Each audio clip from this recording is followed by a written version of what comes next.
And a friendly caution to those that think you can call any pastor a false prophet, or you can just call any church a cult or a money-grabbing institution. We have rights as pastors, and we are now doing certain things that will become very evident to write new case law in South Africa to deal with those who think they have the right just to discredit and attack churches because they just think they can vomit their filth on social media and there's no repercussion. Just liking a hateful comment, you can be sued. Better get in tune with the laws of defamation and the laws of social media, because I ain't taking that rubbish no longer.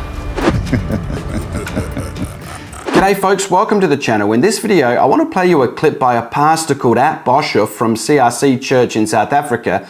And in this clip, Boshoff says that if you criticize him or his church by calling him a false prophet, or saying that his church is a cult, or saying that his church is a money-grabbing institution, then he wants to sue you. Even if you like what he calls a hateful comment, you can be sued, he says. And he's threatening people with legal action. He talks about, back in the day, you could have just gone and knocked all of people's teeth out and things like that. He gets really angry and worked up in this video. And what I want to do is I want to just play you the clip, and as we go along, I just want to pause and comment on the things that he says and compare what he says to what the Bible says. And I also want to talk about this issue of being sued for defamation. I want to critique some of the things he says, and I want to give you some guidelines for commenting and posting on social media so that you don't get sued. This is an important issue because even recently my friend Sean, I noticed on his channel, received a letter from a lawyer talking about defamation and so forth. So this is going to become something that becomes increasingly more and more of a problem for social media users. And I think it's important that we are ready as Christians to respond to these kinds of threats. Let's get right into it. Here's this clip from Boshoff. You know, back in the day, if you said something about somebody, you had to man up. There was no law to protect you. You opened your mouth wide, that person had all the right in the world to walk up to you and smack all your teeth out of your mouth. And you could not go to the police station. You had to man up for the words you say. Now you hide behind your computer and you think you can just mouth off anything because nobody can come smack you. Well, we'll deal with your smack talk. Can you imagine Jesus speaking that way? Can you imagine the apostles speaking that way? I mean, I'm really surprised that nobody got up and rebuked him right then and there on the spot. I'm just really surprised that that didn't happen. Jesus said, "Bless those who curse you." What does it mean to curse someone? Well, you look at the Greek when Jesus said those words, and it means to speak badly of people. So Jesus is saying, bless those that speak badly of you. The Apostle Paul in 1 Corinthians chapter 4, verse 12, he talks about being defamed. He says, being reviled, we bless.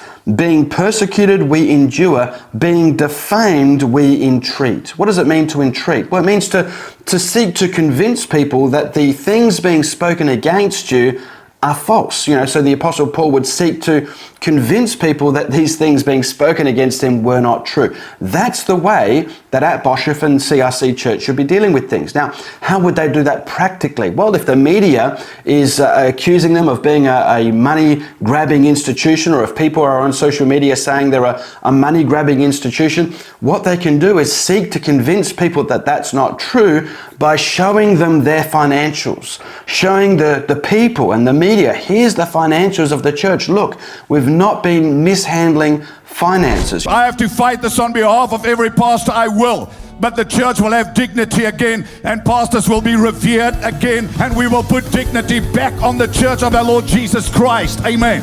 If you really want to restore dignity to the church again, and you want pastors to be revered, the answer is not to sue people for defamation. The answer is to address the issue.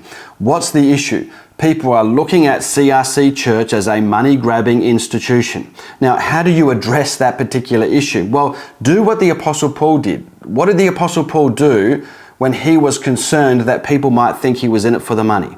Well, he stopped asking people for money. Start with that. That's where you start. And here's the thing. If you keep pushing tithing, if you promise people that God's going to supernaturally bless them and bless their finances and so forth if they give, and you keep making people feel guilty for not giving to the church, and then you run around living in a lifestyle of luxury, you can't blame people for looking at you and thinking, gee, that's a money-grabbing institution. That's the image that you're projecting to people. Listen to me tonight.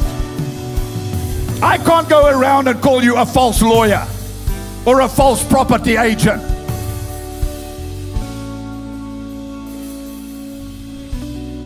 Just liking a hateful comment, you can be sued. Better get in tune with the laws of defamation and the laws of social media, because I ain't taking that rubbish no longer. Because you're influencing the weak, thinking you can call CRC a cult, call a man of God a false prophet.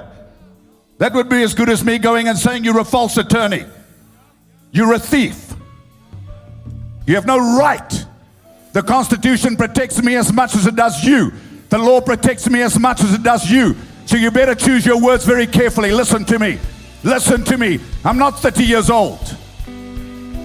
Maybe your arrogance will cost you your university car. Okay, first of all, you can't actually sue somebody for liking a hateful comment. You have to actually be the one to publish the comment in order to get sued. Secondly, calling someone a false lawyer or a false attorney or a false property agent is not the same as calling someone a false prophet. You know, there are legal definitions on what a lawyer is, what an attorney is, what a property agent is. There's no legal definition of what a prophet is. The law doesn't even recognize the existence of a prophet. The law's not going to come in and say, here's a true prophet and he's a false prophet, and you've wrongly called him a false prophet. The law's not going to weigh in on that kind of subjective thing. So he's just simply wrong on that point.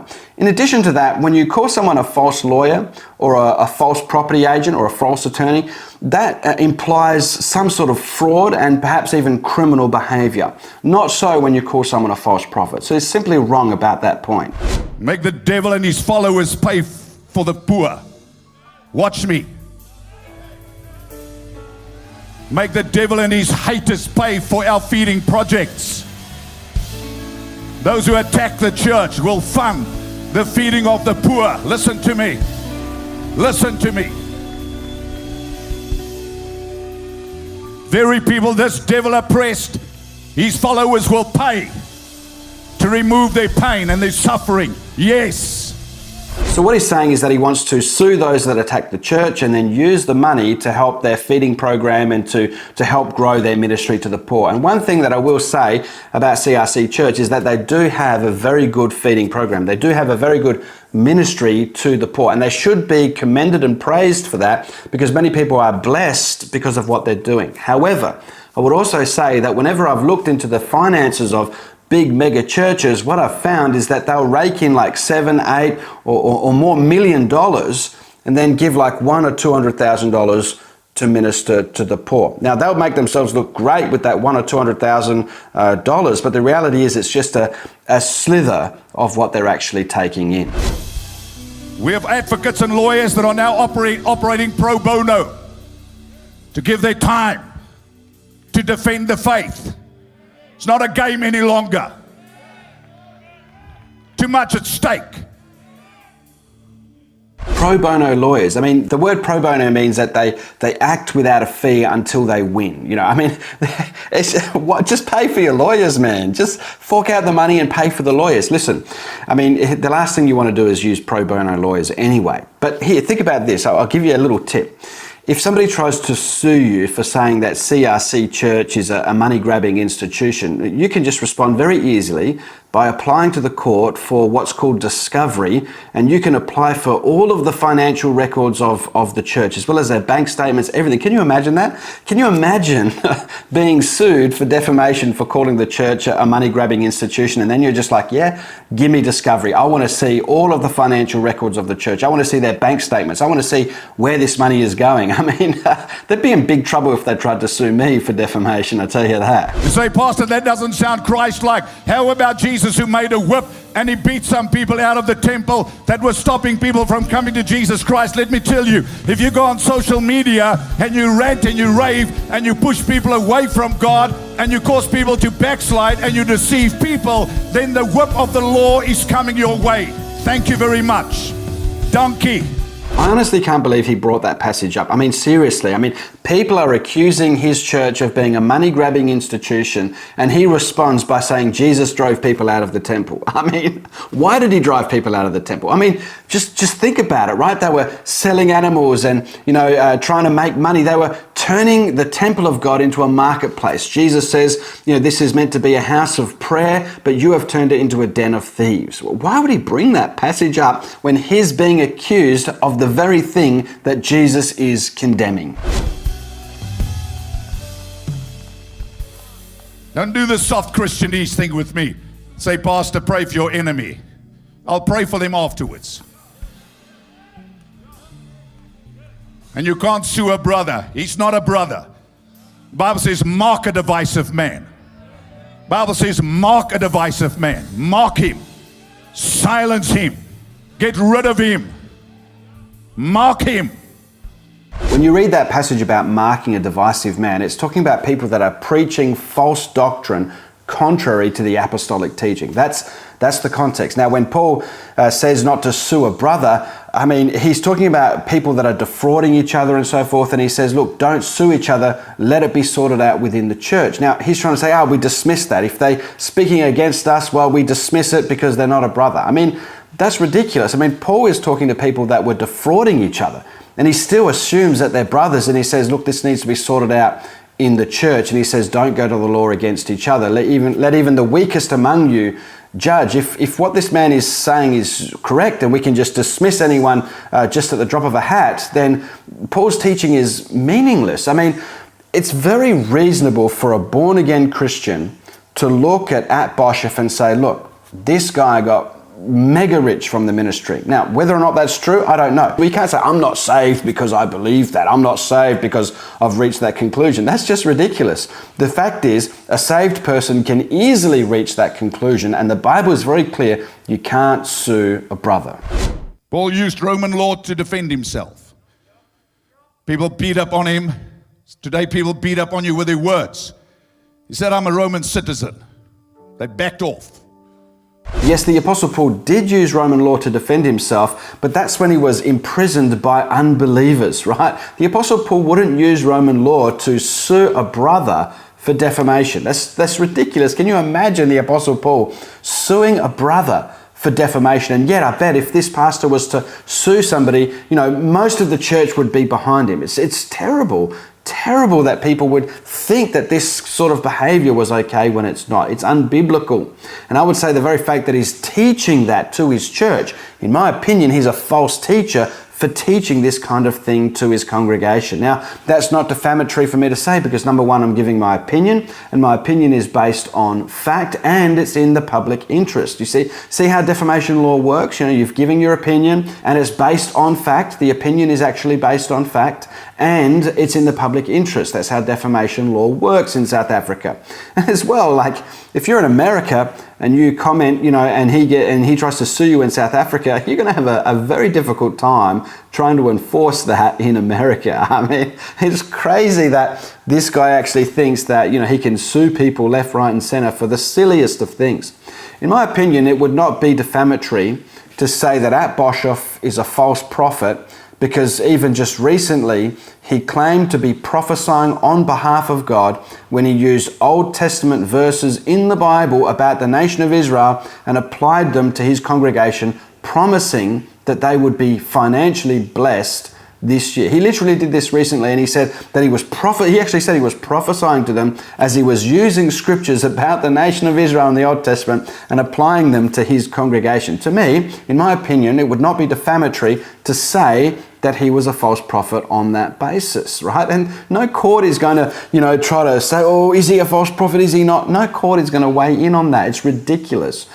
It's not defamatory to say that, in my opinion, CRC is a money-grabbing institution because they're constantly teaching the prosperity gospel, promising people wealth if they give to the church, and making people feel bad for not giving, and then raking in millions of dollars. In my opinion, it would not be defamatory to say that.